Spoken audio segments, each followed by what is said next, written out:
shirkii maanta wuxuu ku furmay shir soo bandhigid horumarinta dhaqaalaha iyo iskaashiga dhaqaalaha Afrika, dalalka Afrika iyo Ruushka.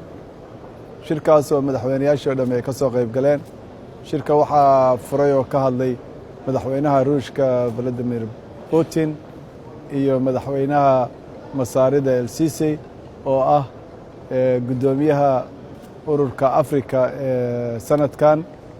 waxaa kaloo jiray panelo ka sheekeynaya xiriirka Afrika iyo xiriirka dhaqaale ee Afrika iyo Ruushka heerka uu marayo, caqabadaha mararka qaarkood haysta iyo opportunitieska ama fursadaha jira.